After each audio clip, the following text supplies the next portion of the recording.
Hey traders out there, I'm going to do a session here for you today with the primary focus on Renko trading, and specifically we're going to cover like the basic question on like what is Renko for those of you that haven't used it before. Kind of give you a background of like where I've used it, how long and where and under what circumstances. And then we'll also look at how it's used, especially within TradingView, because it is a little different depending on which trading platform or charting platform you're using. And again, we'll like look at how it works in there, the mechanics of it, how to use it for trading, which I'm just going to give you some examples of how I've used it in the past. And then we'll cover things like how to back test it, because it is one of the more challenging types of charts to use for back testing, because you get a lot of false positive results, much like you do with, say, Heikin-Ashi candles. So let's just start there and kind of jump in. I'm gonna, let's see, pop over here. And just to get us started, let me talk about what Renko is. So Renko is just an alternate form of candlesticks that can be used. Now, normally when you look at a regular candlestick, like a Japanese candlestick, it has a body and it has potentially wicks or shadows to the upper and lower parts. And what all of those things denote all in one little graphic is what the high and the low of the particular time range was, and what the open and close was. Now, the key there is that the candle is set to a specific time range. So if you're using a 15-minute candle, those values that candle shows will be what happened within that 15-minute range. Okay, you can set it to 5 minutes, a day, a week, whatever it is, it's that particular time range. Now with Renko candles, it's a little different in that we remove the aspect of time from it, and all it is measuring is actually price movement.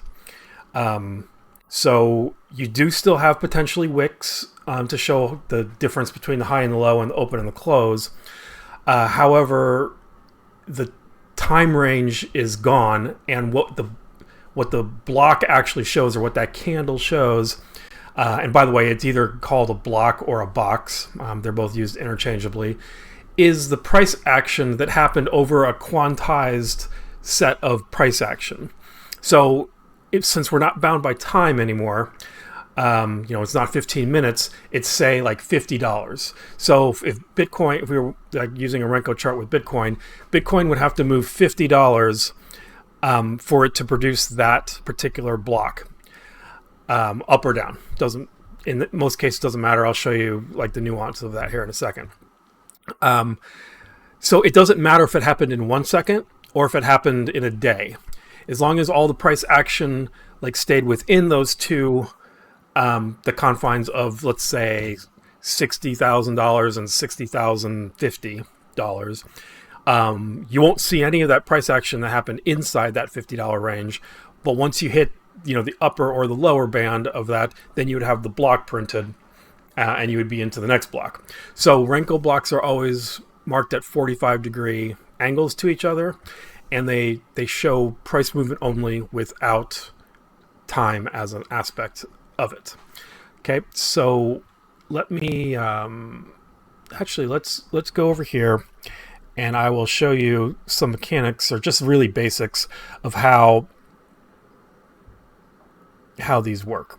Okay, so here I have just a basic price chart. Let's just say that we have we're using a $5 block. Okay, and this is something in Renko that you can define as far as what your block size is. Okay, I'm going to use 5 in this case. So let's say that I'm just going to start with a block here, and we're going to put it, right here. Now, what this tells me so far with this block is that it's green, so that means we closed up here at the top and we opened it at the bottom. If I did the exact same thing with a red, okay, I'll just put it over here, pretend it exists. In this case, because it's red, we actually opened at 15 and closed at 10. So it's just like a regular candle in that case, where you can sort of determine which direction you went in based on its color. And of course, you can always change the colors in your trading program. Okay, so we have 10. Now, what actually ends up happening, and you have to actually see this, and because we're actually in a pretty, like, it's the middle of Monday right now, so we'll actually be able to see a lot of these blocks forming. But let me give you an idea of what you'll be seeing. So let's say that we're in an uptrend here, and as this block starts forming, you will see a transparent block forming above it as price goes up. So it'll start, like this, where we're at $15, and then as we go to $16, it'll do this, $17. The key, though, is that these, what they're called projection blocks, they're not committed to the chart. Okay, they're just there to kind of show you where current price actually is. The committed price for this Renko chart right now is still only 15. Okay, we can keep going up and up and up, and until this block actually reaches all the way up here at 20. Okay, what'll happen then is this block will change and it will turn into a solid block and look like that. And at that point, now that's a committed block and our price is actually at 20. Okay, now let's say that instead of this price going up from here, it was actually going down. As it's going down into this range between 10 and 15, you wouldn't see anything. Now, I mean, you might have a marker, a line on your price bar that actually shows what the current price is, but you won't see anything actually on the chart until we peak below the $10 range. Okay, and as soon as that happens, what you'll actually see is a projection bar that's small like this, and then as it keeps going down, it'll grow and grow and grow, and it'll keep growing, and maybe it doesn't reach 5 all the way, it kind of comes back, and then it's inside here, and let's say it goes back up again. So you could have multiple stretches where the chart doesn't actually change, even though price action is going, say, between all the way up here to 19.5 and all the way down to 5.5, but there are no new committed blocks. We have to either go up 5 or down 5 from the current block to actually have a new committed block. And actually, it's even more nuanced than that, because you notice if we're going up, it's only a $5 move up before we have a new committed block, because this is where our close was for this block. But to actually go down, it's not just 5 down because we're starting up here. It's 10 down because it's 5 to reach the bottom of the current block, and then 5 more to reach the bottom of this next block. Okay, coming down here, just like that. Okay, so that's actually a 10-point move here in this case, from 15 down to 5. Okay, now there are also in some implementations wicks.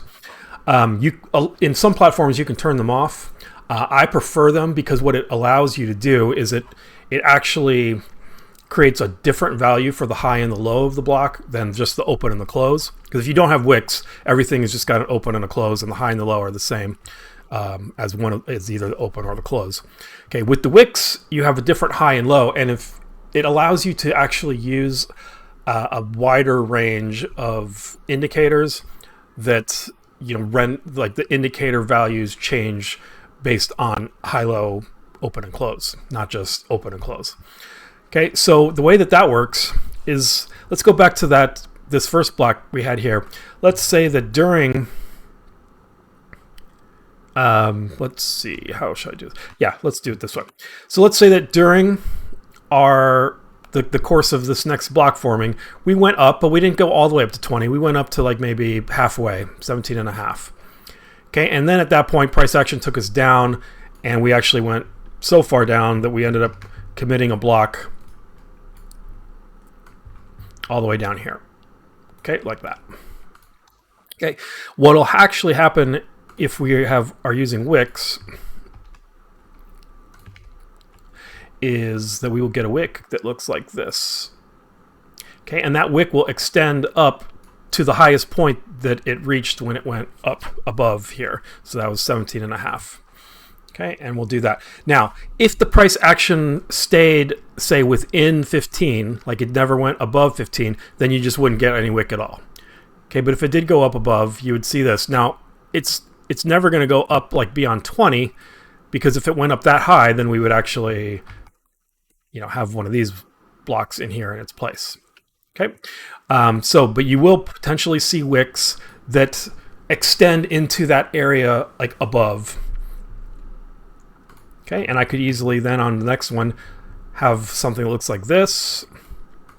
Okay, and if we did extend down below here, then we would potentially have one of these wicks that looks something like that. Okay, now I'll tell you that, I mean, wicks are something that you will see, especially at extremes. But usually in Renko charts, you don't have very many of them. You will actually see quite a bit of trending, and you won't see a lot of blocks with wicks on them unless you're just in like a super choppy zone where it's going back and forth and back and forth. Okay. All right. Now you know how the blocks form. I do also have to mention that in many platforms, your chart could also have a time, like a time aspect to it. Now, I already told you that Renko does not use time, so each block can represent any amount of time. It's actually representing an amount of price movement, not time. However, like in TradingView, you still set the time frame for a particular chart. And the way that that is used is when we have these projection bars forming. Let's say that we had a really fast big move up, okay, something like this. And let's say that you had your time frame set to, I don't know, 5 minutes. Okay, and in that 5 minute period, not only did let's say that we went up 12 points in that 5 minutes. Okay, so 5 minutes expires, and you will actually see these projection bars looking like this, going up to 12 points. Okay, from where we are. They're actually, it didn't commit this one as soon as it formed because the time frame was set to 5 minutes and we hadn't reached 5 minutes yet. So at the point where we reached 5 minutes was here at that 5 minute mark, and it's a little bit more nuanced than that because it's not like right at 5 minutes like you would expect with a traditional candle. It actually is 5 minutes from the last time that we were in this projection bar. So let me see if I can give you an example quickly of that. Okay, so let's say that this bar gets committed, and then we go up into this. So the 5 minute timer starts, but then we go down, and we're back in this block for, I don't know, another 2 minutes, and then we go back up. Okay, we're not at 4 minutes at that point. We're actually reset at the point where we started this projection bar. So we start over again, counting 5 minutes. Okay, and we go up, and let's say anyway, 5 minutes have passed and we've gone up this far. At that point, what will happen is all of the ones that have completed, which are this one and this one, will get committed. This one's not complete, so it will just stay as a projection bar for the next 5 minute period. And if 5 minutes later, if it has created any new blocks, then we would get those. If it comes back down into this area or below, then the timer kind of restarts, and we just wait until we either get a bar that is up and stays up, at least for that 5 minute period, or goes down below. Okay, so that is how time does actually play a part, at least in the implementation that TradingView has made. Okay, there are some that don't do that. They just, as soon as a block is generated, it gets committed. Okay, so we'll see how that's actually working with that. Now, obviously, as you set your time longer, like imagine that if I set my time frame to a month, then, you're not going to get a new block committed for, at least a month. And in that case, depending on the size of the block that you have, if it's really big, like say if it's Bitcoin and you have it set to 10,000, 10,000 is actually still a pretty big move for Bitcoin at this point, even in a month's time. So you probably wouldn't get more than one or maybe two of those blocks if we're in like a bull or serious bear market. But if you had your block size set to like 50, you're going to get a ton of those blocks probably produced that will have like spanned, they would be in projection mode, like for the entire month, going up and down and like changing. And then at the end of the month, you will suddenly have them all committed. And you may have, it may be 100 of them that all get committed at the same time. That'll actually make it very difficult to use for trading, but it does actually make it very useful for doing things like, determining the overall trend, cutting out the noise, which is what most people use Renko for, and just getting an overall feel for what the market is doing. Okay. Now, before I leave this chart here, I do also want to cover patterns. So when we talk about, well, how can you use Renko for trading? There are lots of different ways. In some ways, they are like Heikin-Ashi candles, which is, even though they're nothing like them as far as how they're calculated. There are specific types of Renko candles, like one's called a Renko median candle, which does do some averaging just like Heikin-Ashi. But what they are similar in that once you have, a string of these going like this, the odds of the next one being green in this case are a lot higher than one being red. If for no other reason, it only has to go up 5 to get the green one, and it's got to go down 10 to get the red one. Okay, so that immediately by itself makes it a little bit more likely or probable.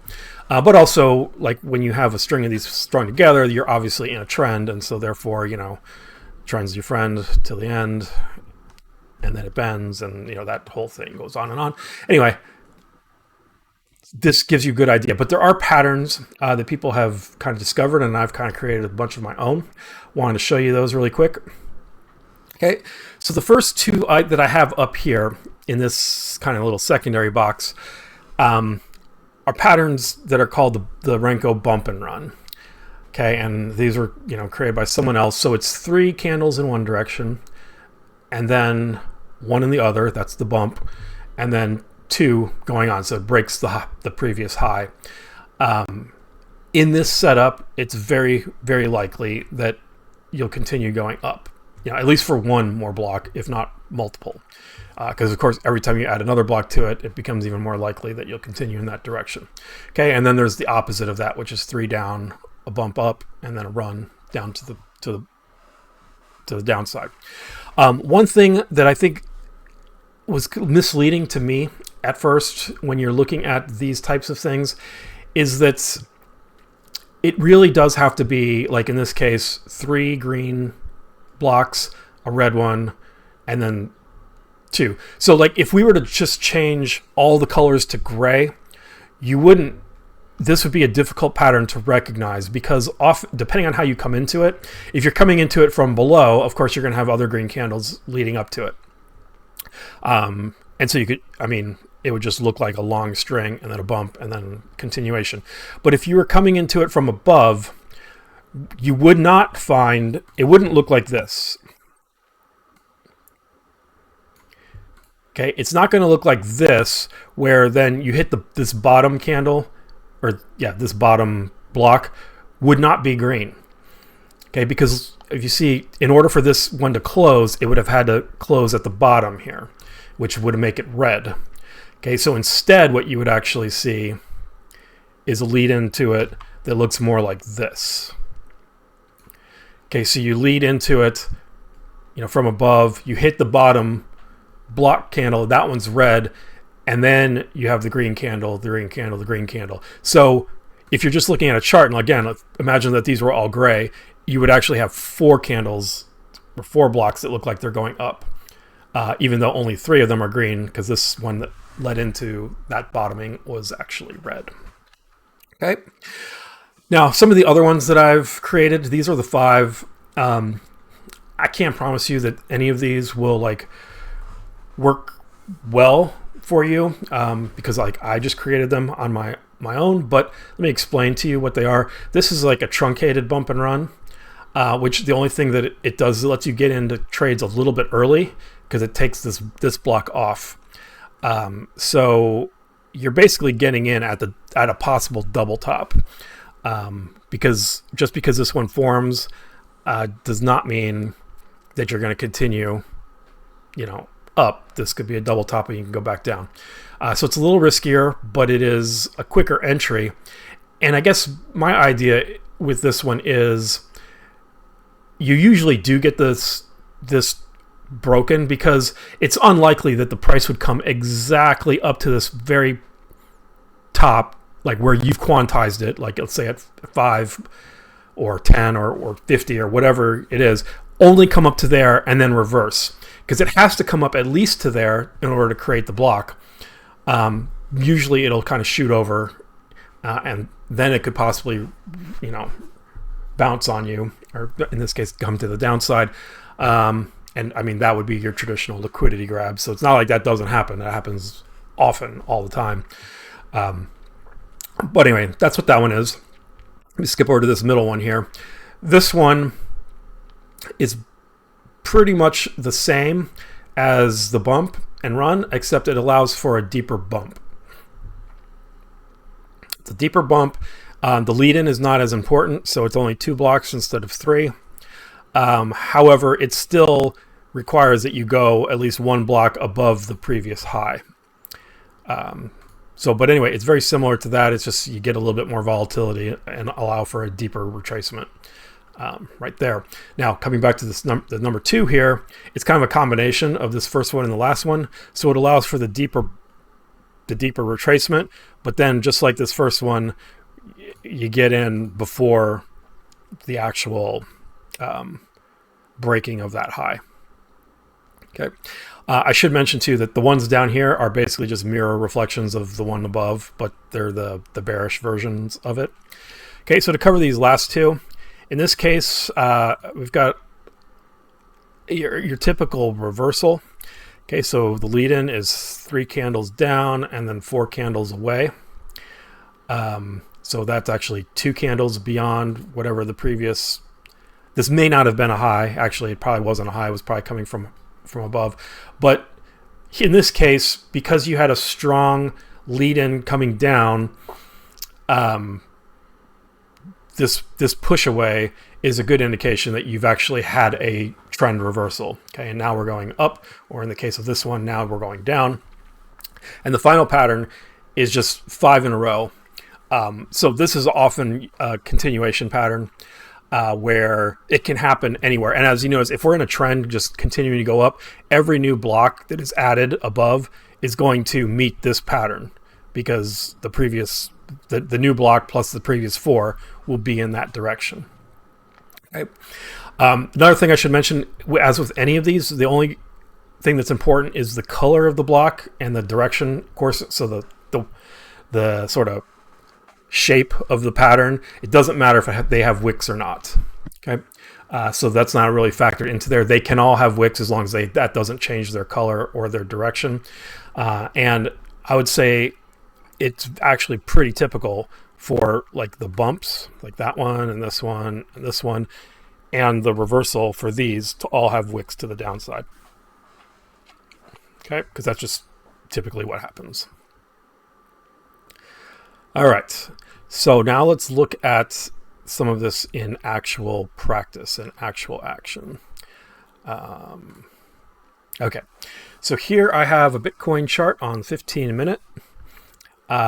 Typical candles that you're probably used to. I'm going to switch now to Renko, and I'll make them so that they actually are kind of block shaped.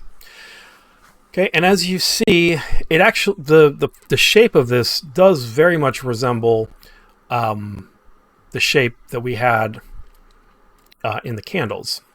Okay, I do kind of see a few things here I want to show you. So I'm gonna just block off this area. Let's see, why is there we go. Okay, so from here to here. Okay, so notice that this was a nice downtrend, and we actually had a little bump and run here in the middle and another one right there down to the downside, and then we had a reversal. Okay, if I switch back to the candles and I search for where my square is, okay, so there's that. you notice you can kind of see the general outline of that, where we have this downtrend, a little bump there, and then another downtrend, bump there, and then down. So that's how we got the shape of the Renko blocks. But you see there's way more noise going on in here with up and downs, okay, as opposed to something like this, which looks very clean, easy to interpret. Now, what do I have this set to? This is currently set to, when you switch to Renko blocks, by default in TradingView, it's going to use the ATR 14. So for Bitcoin right now, if you look at the average true range, 14 blocks, it looks like it's 200. Okay, so each one of these blocks is 200, as you see right there, the negative 200. If I go up, that's positive 200. Okay, so each one of these blocks is exactly $200. Sorry, no, those are in ticks. So I don't know which exchange I'm in here, because they all have different tick sizes. Looks like, oh no, it looks like on this exchange anyway, at least on the chart,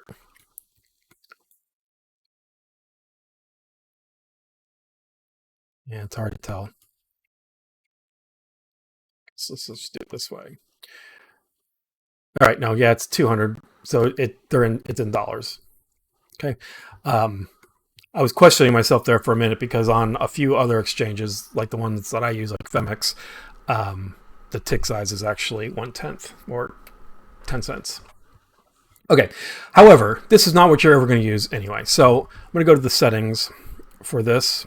Shouldn't say ever, but the problem with using the ATR method for this, it's great because as the price changes, or as you're like kind of going through different symbols or whatever, it'll automatically set the block size to something that's reasonable for you. Like if I switch to Ethereum right now, it'll, probably be about 1/5 ish of 200. So, $50, or sorry, $40. But it just depends on what its current ATR is. However, the problem is that only gets set when this chart is initialized.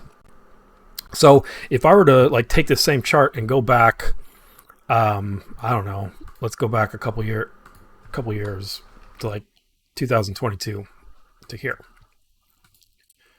Okay, back here, Bitcoin's at $20,000, so it's like 1/3 of the size that it currently is. However, if we looked at the block size, it's still 200. So it didn't reset just because we were in an area of time where the values, I can guarantee that the ATR 14 back at this time was not 200.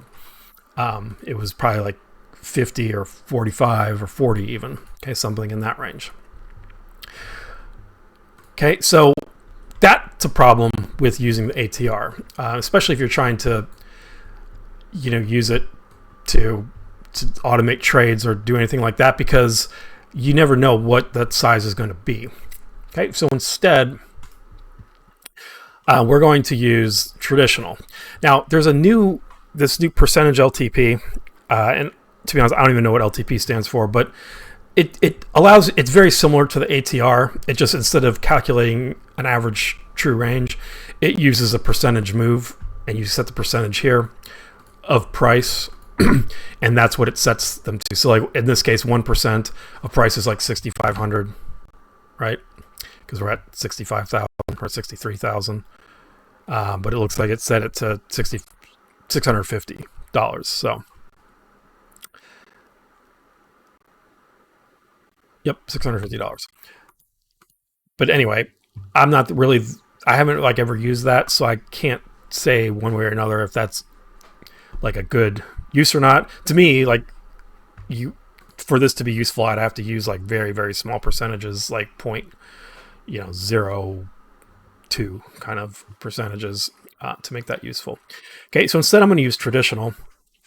And with traditional, you can set whatever box size you want here, and it will stay that way. Now, what that means is, as the asset price changes, you probably will need to also make adjustments to this manually. Okay, but let's say that I set this to 50, which is 50 or 60 is probably a good spot for Bitcoin right at the moment. Okay, and as you see, we get a pretty clean looking chart that you could trade, right? Where, like here, this is clearly a little reversal right there. And if you got in on after the 4th, you got in right here, and you rode all the way till you got a red one, that's a pretty nice rise there of $600. Okay, I say all that, but now is where we have to take into account this 15 minutes. Okay, but actually, before we get there, let's continue talking about block sizes. So one of the most important things that you'll need to do is set the block size that you are going to use. Here I've set it to 50, but how did I choose 50? I just chose 50 because, like, having been using this for a while, I know that that's like a pretty good value. Excuse me. However, the best thing, what you'll need to do is try some different values and look at the chart and see if the volatility of that chart lends it to creating some nice lines for you where that you feel like you could trade. Okay.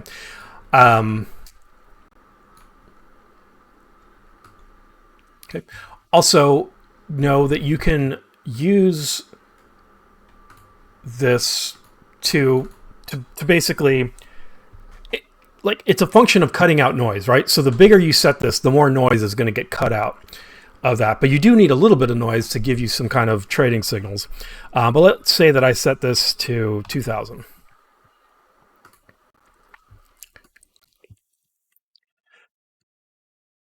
Okay, so this has cut out quite a lot of noise for me. So here I can see the low, our cycle low. If we were trying to find different wave counts here, that might be helpful.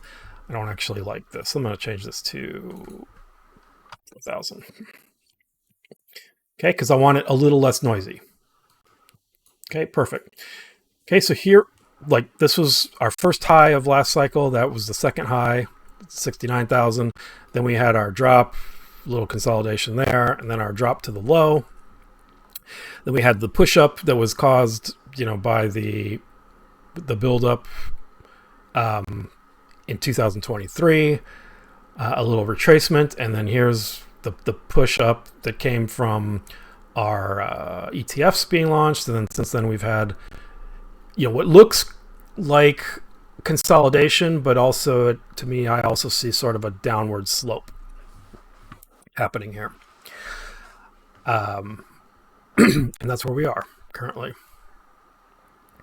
So you can use this to find that. And one of the things I want you to notice here is I haven't changed my time frame. So it's still 15 minutes. But notice it doesn't matter from at 15 minutes or 1 minute or 2 minutes or 3 or 5, or an hour. The chart basically doesn't change because my block sizes are large enough that at those different time frames, it doesn't matter. Okay, that's just noise at that point. However, if I keep going up and switch to like a day or a week, okay, well, honestly, the chart didn't really change a whole lot, like even going up to a week, except I did lose like some of the little retracements that we've had along the way. Okay, and the reason for that, let's switch back real quick. Okay, like this one right here, it's in that zone. That goes away when we move to like the daily time frame because, yeah, it was here, but before that new block could get committed to the downside, we left it and we went back up. So it kind of erases it, takes that noise out of the picture, and does that. So you will have to manipulate both. Okay. Now, if I switch to like a much, much lower block size, like 100, you can see what's going on here right now with, if I have it set on the daily, we have all these projection blocks going here. So until we reach the end of the day, these won't get committed. So they're not part of the chart at the moment. So if you are using like an automated system or a bot or anything that like uses pricing of the candles, like this pricing is not in there right now. And so once we reach the end of the day, immediately all of these will get committed, even though your system might say, oh, get in right here. Your actual trade execution will happen at wherever the price was when they were committed, at the end of the day, which may be up here. So that's going to be like huge slippage. Okay. So you do have to kind of keep that in mind. So yeah, this looks like a really clean chart, but if at 5 minutes, if we're moving, depending on our block size, faster than what this can actually handle, you will get huge slippage. And that's why, one of the challenges later when we talk about how to backtest this, you have to deal with is there's no way, all you can do is estimate the slippage that you get on average and then add that into your backtest. Okay, so I'll show you how to do that when we get there. I will tell you that because of the type of trading that I do, where I don't hold the trades for super long, if I was holding trades for a long time, I probably would use like either 1 minute or 5 minute as my interval here. And that's like if I'm like swing trading, like where I hold trades for multiple days, maybe even a week or two. Okay. If I'm scalping, which is more likely what I'm doing, I set my time frame to the smallest thing that I can, which in the subscription that I have for TradingView here, that's 1 second. Okay, so think about how this works. At 1 second, as each one of these blocks forms, let me switch to something small so we can see it happen like quickly. Set it to 5.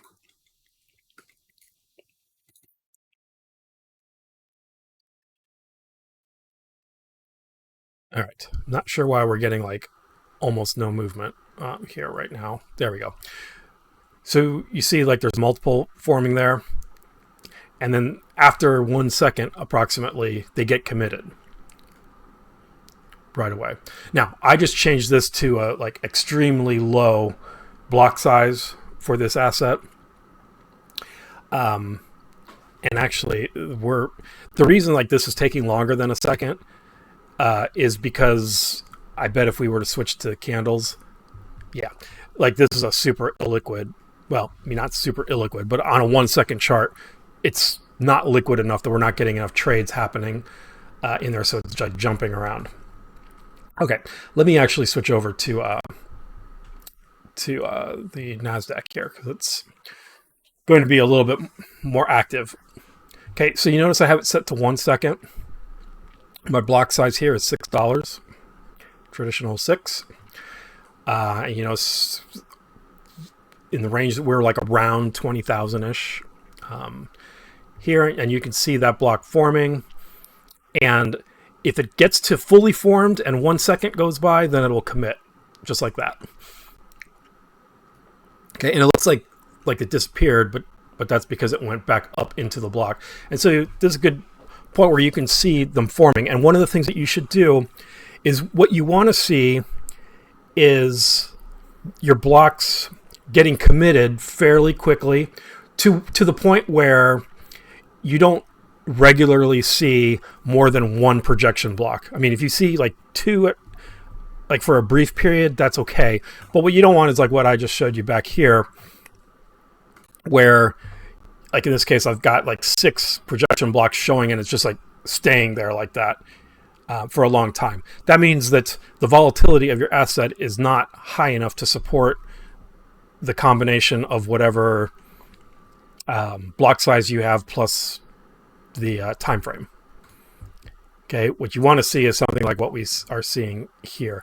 And actually, let me go over here because this one I think even, yeah, I have that one set to 5 right now, but a lot of times I keep this one on 4. Okay, I should mention that it's lunchtime now, so that's why there's a little bit less activity happening here on a Monday on the Nasdaq. Okay, so yeah, I see those form. It's rare that I would ever see 2 for very long. Okay. Oh, this one I do have set to 5 seconds. So you notice how it's taking a little longer. Like right there were 2 or 3 of them showing. That's because I have it set to 5 seconds instead of 1 second. Okay. Now, this is a good time to mention, if you have a TradingView subscription, can you use these Renko blocks or not?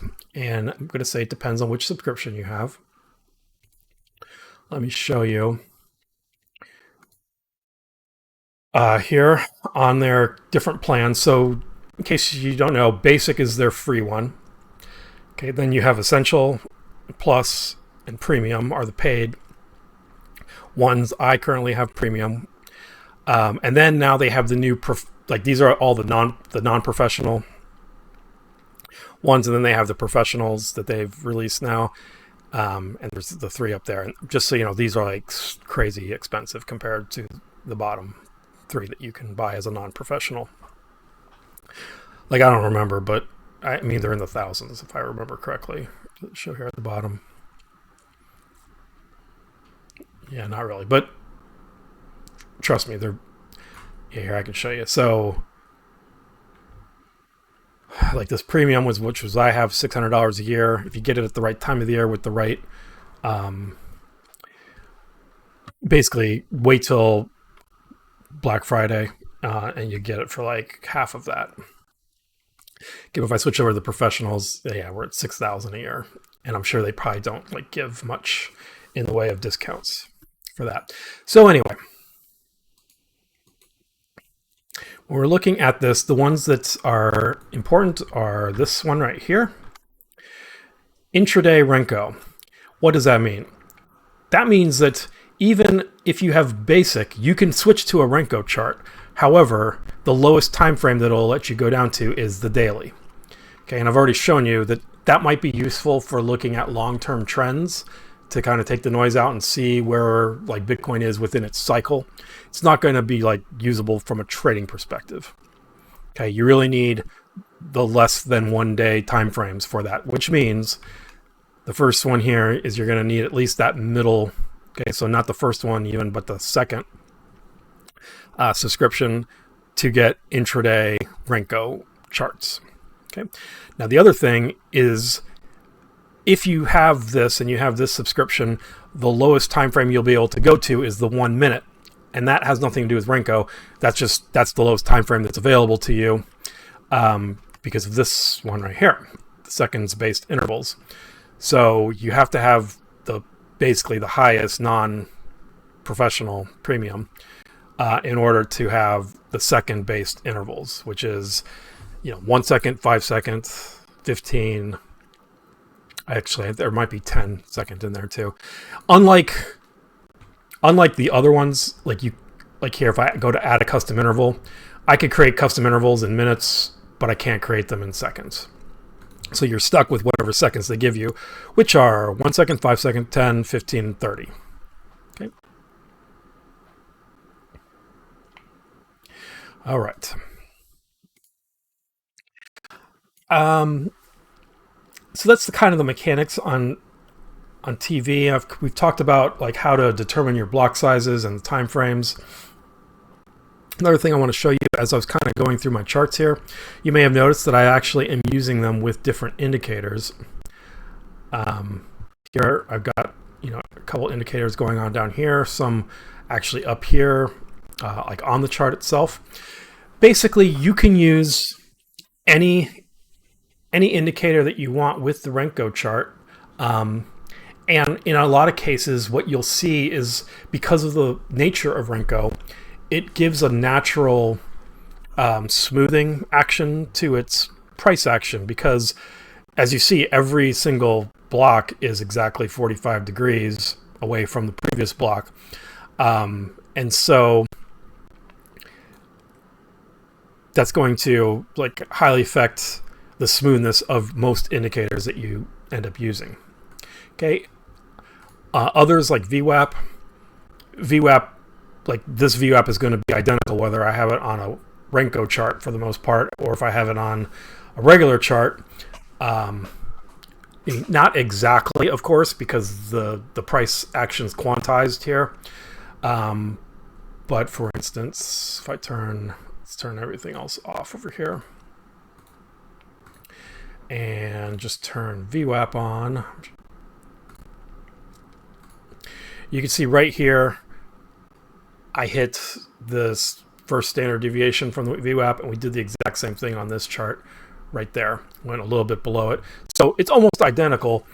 So some of them you'll have that turn out like that. Others will be very different.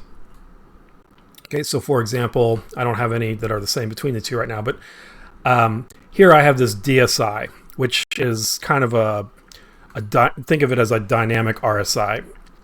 So if I add it over here as well,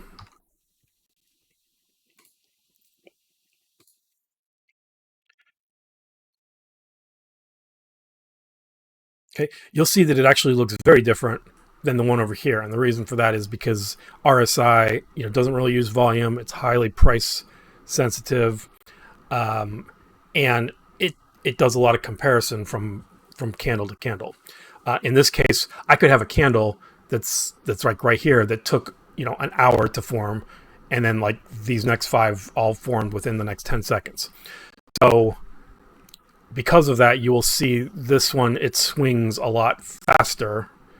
Right now it's swinging faster because our relative speed of the Renkos being formed is pretty high. I mean, you can see like I'm getting like blocks formed here, whereas over here on a 5-minute chart, it takes exactly 5 minutes to form a new candle, whereas I'm getting candles over here faster than 5 minutes. Okay. But this could still end up being a very useful chart. Like, let's see if we find, where did we have a nice, like here we had a long run to the upside to here. And you notice what happened down here? I got a divergence signal right there. And right after the divergence signal, we started going down. Okay. If we look back over here, did I get the same thing? No.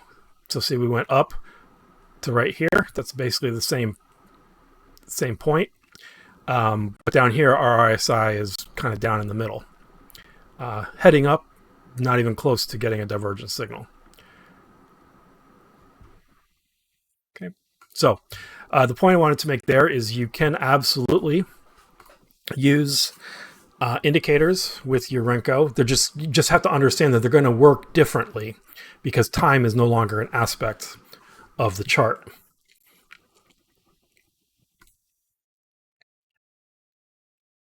Okay, kind of show you one of my favorite setup right here. This is when I'm trading manually. That is not with my automated systems. This is the setup that I typically use for NQ, where over here on this side, I will typically have something that looks like this. Okay, so I see with our traditional candles that right here, we've broken the Asia high, and we've kind of taken some liquidity. So I would typically expect this now to go down from here. But we did have an order block right here, which we appear to have bounced off of. So, but like right here at this point, kind of see that's same as right here on this chart. So I would wait till we kind of come back down below there. And then I would look over.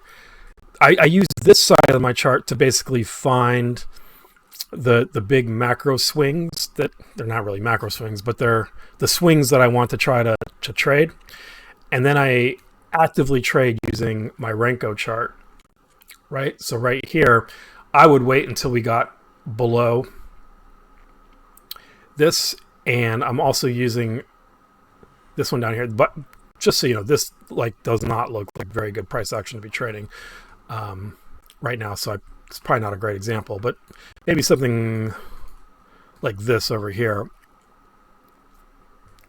Even though in this case, the setup on this side is not as good. We did kind of cross way down below Asia's low, and then we've just come above it. But the Renko chart looks way better over here. So I've crossed up above this DMT line, and I'm getting like hits on this Wada Atar explosion. So momentum wise, this is like right here on this block where I first get this green triangle. That's like, as long as it's above this over here, that would be an entry for me if I was only looking at the Renko chart.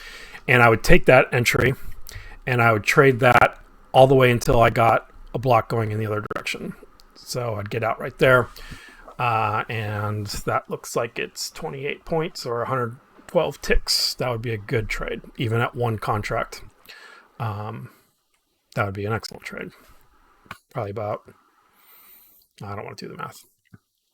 Okay. I also have this one down here, which is more specifically geared towards Renko charts, which gives you the Renko acceleration. So since we don't have the time aspect of our chart, this will give you an idea of the time. So it basically is telling me how much time each block took to form, and the way it does that is by looking at the timestamp of the previous. So like this one was at 11:10:35, this one was at 11:11:0, so that took 25 seconds to form. The next one here is at 11:11:10, so that one only took 10 seconds to form. So the next one is at 11:11:30, so even fast. That one took 20 seconds, and it basically averages those and then gives you the second order, which is acceleration of that. Gives you an idea. So ideally, I would want to be trading definitely when this is above the zero line, which means it's getting faster, not getting slower. But ideally too, I'd want it to be green. Looks like it hasn't been green since like early this morning. Here was a big green section, so this would have probably been a good area to be trading in. And as you see, he had a lot of nice long streaks there. Yeah,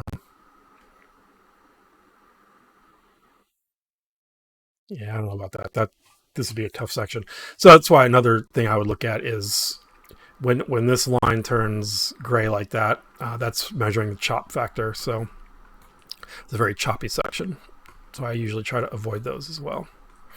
Okay, there's a nice stretch that looked good. Okay, anyway, that's just one way you can use that. Obviously, the other way is if you build out your own strategy. So I have a strategy here called this bump and run strategy. Whereas if we remember back to the different patterns that I showed you, here are the 6 different patterns, and I've got 3 of them turned on. So the actual bump and run, and then the 4-brick reversal and the 5-brick runaway fractals. The other ones just I've got turned off here for the moment, and I'm also filtering it by the ADX. So that's the floor's got to be 21. Remember again, the way that the ADX works on a Renko chart is going to be different than the way it works on a regular chart because of the way that every single candle, which translates to every single bar or new value on your ADX chart, is going to equal the exact same amount of price action movement, okay, up or down. Okay, so here's actually a new one that I just started, new setup that I just started this morning with. This gray area here, I only trade starting at 10:10. So you notice here our first block in the trade window was formed at 10:10:09. And it took its first trade at 10:10:38. So that was actually pretty lucky. And it, as far as like how much it made, notice here it says exit 7. So if I measure from where the entry was here, because it actually happened at the close of this block, the open of this block, same value. And then it closed when this red one formed.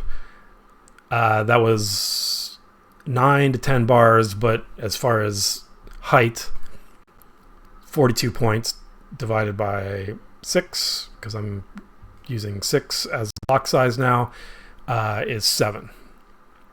So I had 7 blocks of profit in this case.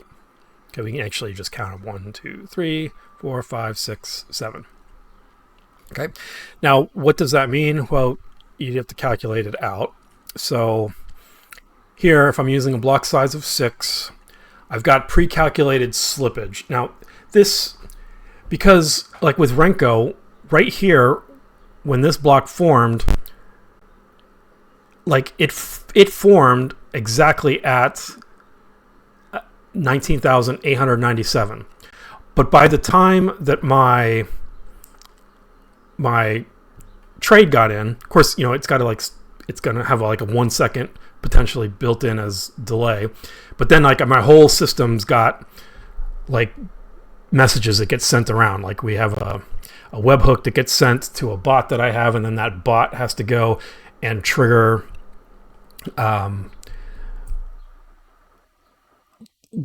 another virtual machine that I have that's got the inner UI running, because it's not like an API based thing, so it actually clicks a button in the UI interface to do the buy or the sell. So all of that happens like very quickly, like 1 second, but within that second, how many ticks did this actually slip down?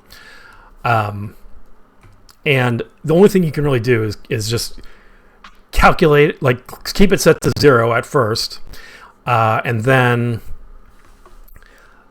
just actually run it like for a couple days and see what your actual performance is versus what your strategy is telling you should be making, and then you can adjust that slippage right here. Like right now I'm running at 1 because that's what's so far I mean, not since I've started recording this, but since I did this morning, by setting this to 1, made my estimated profit here identical to, or near as possible to, what my actual profit is in my accounts.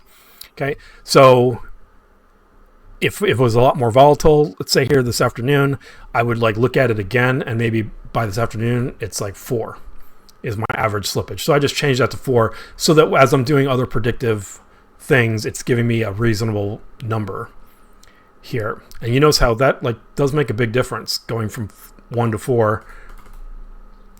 You know, changes it from 2150 down to 1880. So I mean, that's like over $200 swing. So, which $200 doesn't sound like a lot, but I mean, we're only at net profit 2,000, so that's 10%. 10% profit swing is, you know, pretty hefty. Okay, so that can make a difference. Okay, remember too how your time like affects slippage. Okay, so I actually have this set up to show me any bars that come up where the time on these bars is the same as the bar prior to it. So notice all of these happened exactly at 10 a.m. Which means that right here, when this block formed,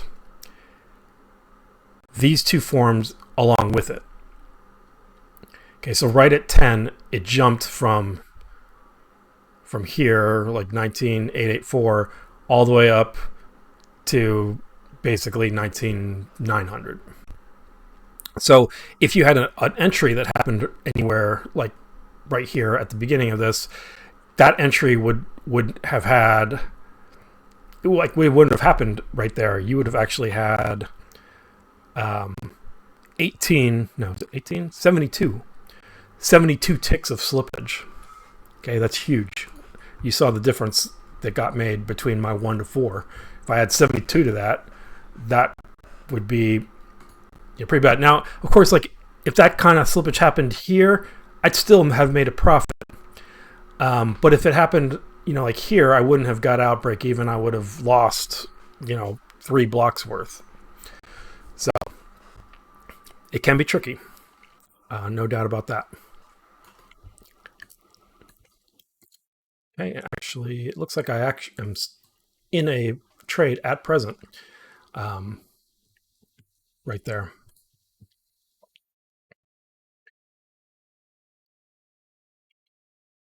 Okay, I use a specific exit type where when I first open a trade, the stop loss is 2 blocks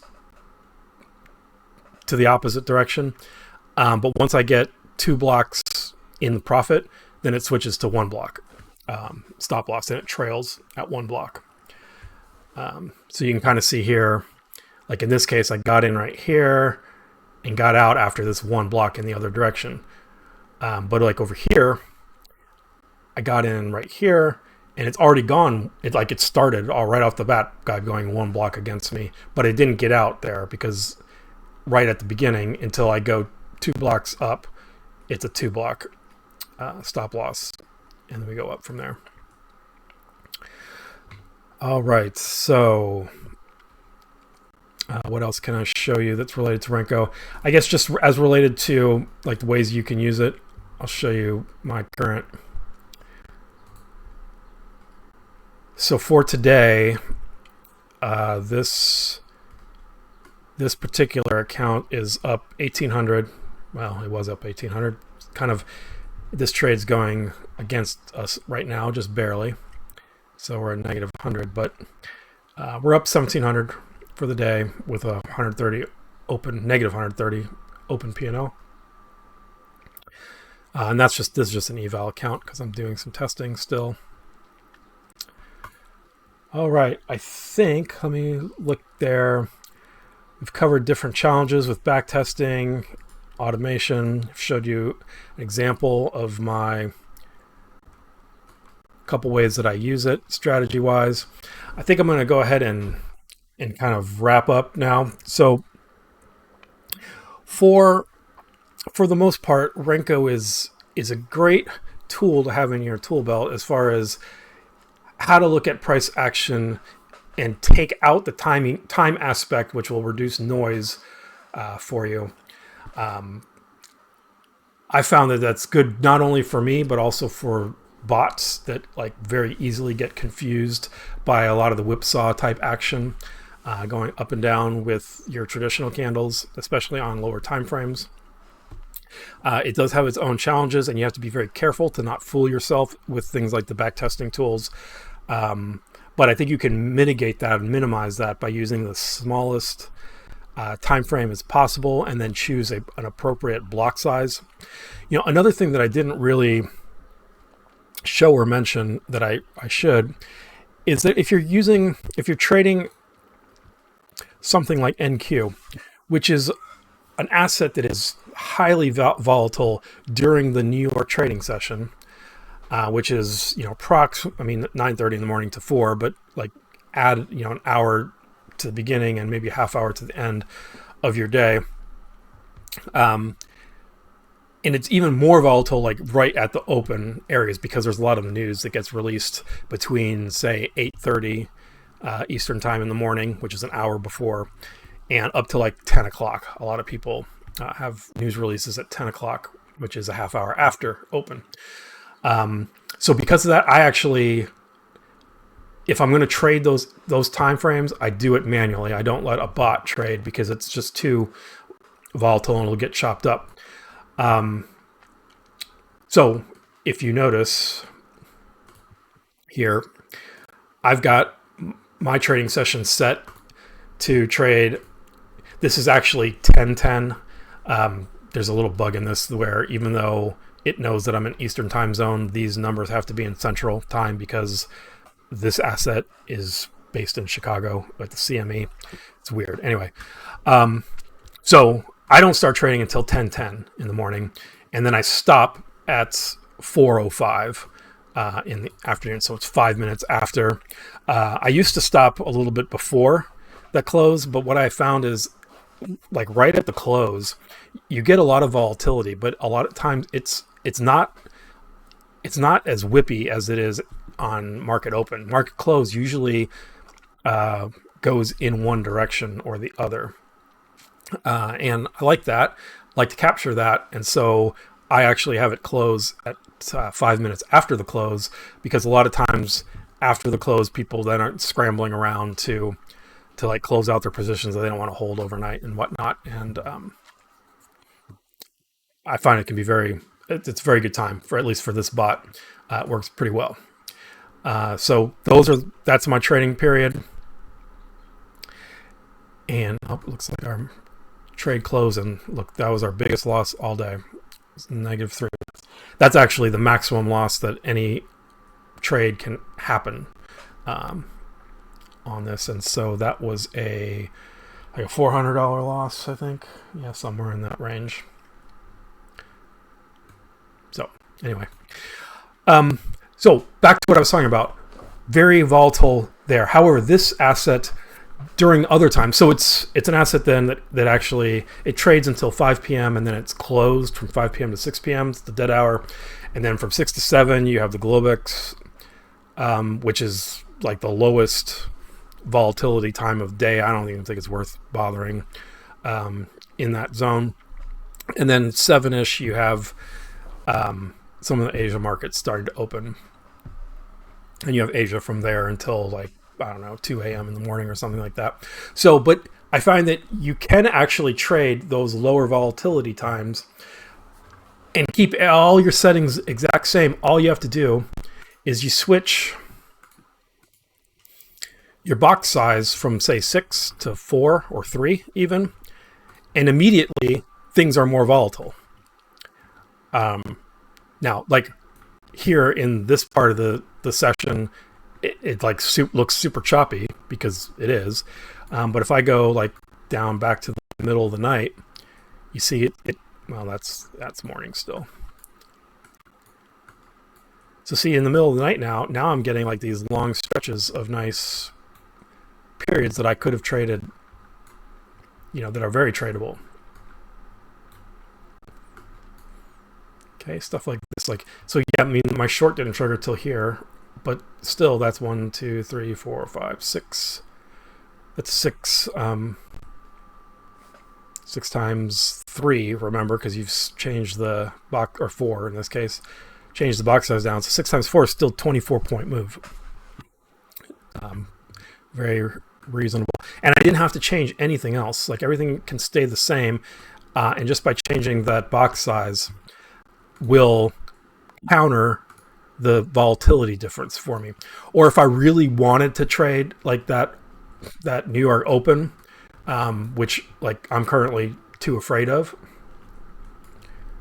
Where is that open?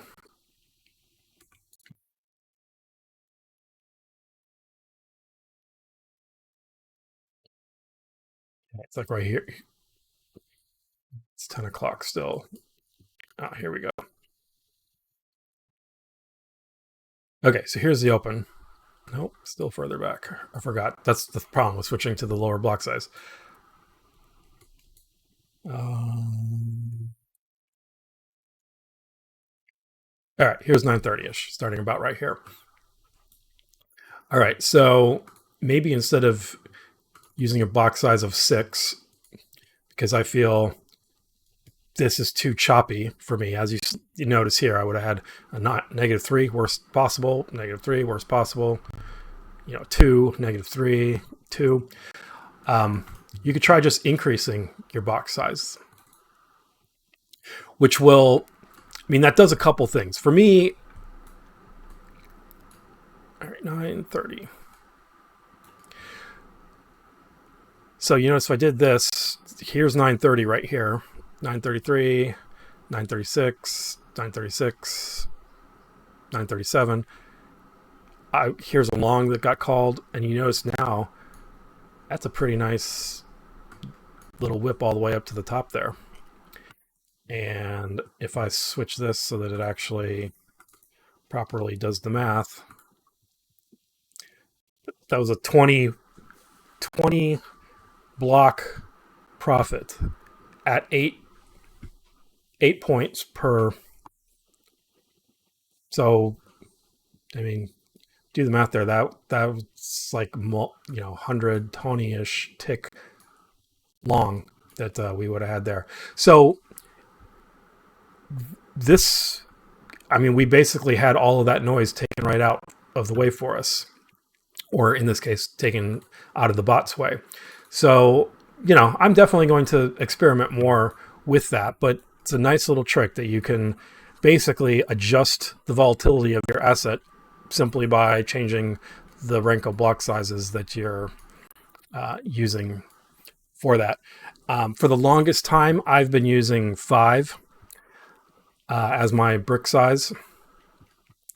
But just starting today, I've actually switched it to 6 as a test to see if I get a little bit better performance for what I have, because the 5 was working great until basically the middle of last month, where we had the switch over from the quarterly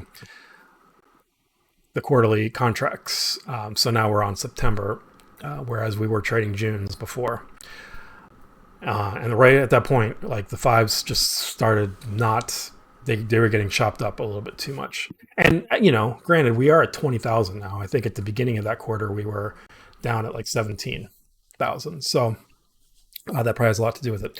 Okay, I'm going to go ahead and stop this video here for now. I hope you got a lot out of it, and you're able to sort of at least play with it to see if it can help you in your trading. And if it does, definitely let me know. Come find us on the Apex Trades Discord.